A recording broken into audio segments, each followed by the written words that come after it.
ఏలూరులో గోదావరికి వరద ఉధృతి పెరుగుతోంది. కుక్కునూరు, వేలేరుపాడు మండలాల్లోని పలు గ్రామాల్లో ప్రజలు తీవ్ర ఇబ్బందులు పడుతున్నారు.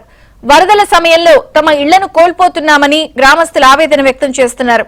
సహాయక చర్యలు చేపట్టామని, ప్రజలను సురక్షిత ప్రాంతాలకు తరలిస్తున్నామని అక్కడి తహసీల్దార్ తెలిపారు.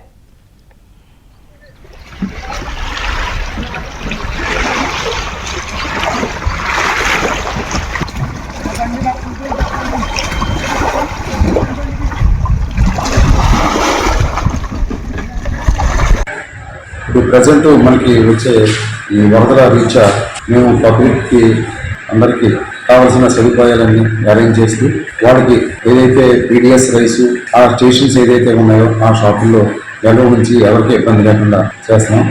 తర్వాత ఈ వరదకు సంబంధించిన పాయింట్ ఏదైతే ఉన్నాయో ఆ పాయింట్లో మేము విఆర్ఓని విఆర్ఏని వాళ్ళని అక్కడ సఫిషియెంట్గా ఉంచడం జరుగుతుంది.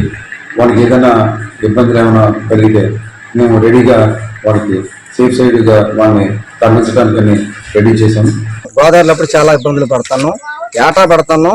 ఏటా గుట్టల కంటే వెళ్ళే వాళ్ళం. ఈ సంవత్సరం మరీ గుట్టకి వెళ్ళాలంటే గుట్ట కూడా బాగలేదు. అడవి పురుగు పూసి మాకు గుట్టకి వెళ్ళడానికి కూడా ఇష్టం లేదు. మాకు ఏ కాలనీలు ఇచ్చారు కానీ మాకు రుద్రమ్మ కోటకు అనే దానికి అసలు ఇల్లులు కట్టలేదండి. కడితే ఇళ్ళకి వెళ్దామని మేము చెప్తున్నాం. ఎంత బేగ మాకు ఇల్లులు కట్టిస్తే అంత త్వరగా వెళ్ళడానికి సిద్ధంగా ఉన్నాం. మరోవైపు పెదవాగులు పొంగి వంతెనలు నీట మునగడంతో ఎగువనున్న 20 గ్రామాలకు రాకపోకలు నిలిచిపోయాయి. ప్రజలు అప్రమత్తంగా ఉండాలని అధికారులు ఆదేశాలు జారీ చేశారు. పోలవరంకు భారీగా వరద నీరు చేరడంతో అధికారులు నీటిని దిగువకు విడుదల చేశారు.